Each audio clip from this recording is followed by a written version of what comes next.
Hello, I'm here again with my one of my top fives. This time it's a little departure from my usual artist top five. It's top five live albums.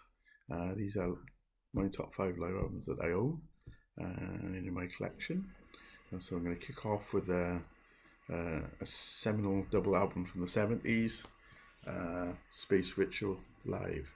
This is by Hawkwind, stunning LP, double LP in fact.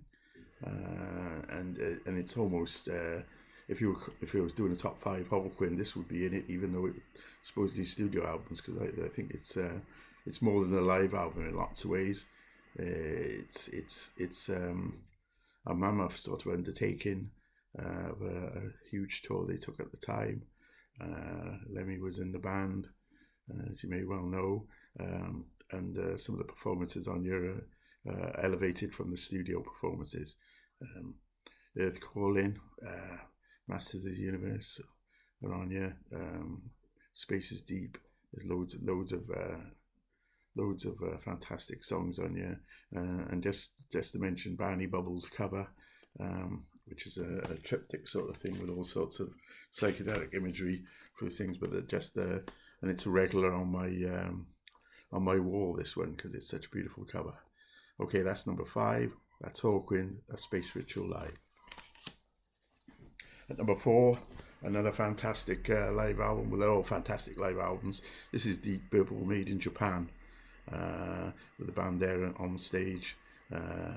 This is early 70s. This has got Child in Time on it. It's again, a lot of the performances on here are elevated from the studio versions, in my opinion. Feel free to disagree. And as always with my top fives, if you think, oh my god, he's got all that wrong, put your top five in the comments. Feel free. It's a free world. We all got opinions. This is my opinion. It's my opinion on here in May 2020. And I hope on that point, I hope everyone's staying safe and everyone is well in these difficult times. This is made in Japan. Deep Purple is at number four. At number three, another favourite artist of mine, Neil Young. This is Live Rust. It's another great live album of two halves, almost like with an acoustic first couple of sides, and then the plugged in electric sort of really plugged in. If anyone has heard this album, electric versions of Cortez the Killer, Like a Hurricane, Pocahontas, Powderfinger, they're all on here. And this if you buy one Neil Young album, this is the one I would implore you to buy, because it covers both his sides, common acoustic stuff. But like Comes a Time, After the Gold Rush, Sugar Mountain, Needle and the Damage Done, and then we're into like Cinnamon Girl, as I said, Courts for Powderfinger, Tonight's the Night, Hey Hey, My, Into the Black, Out of the Blue. That's number three. That's Live Rust, and that's Neil Young and Crazy Horse. Number two, a brilliant mammoth album at the time, Thin Lizzy, Live and Dangerous. Another one. I'm saying this regularly here, that actually a lot of these tracks on here add something to the studio tracks. Cowboy Song, Rosalie, Dancing in the Moonlight, Massacre, Jailbreak.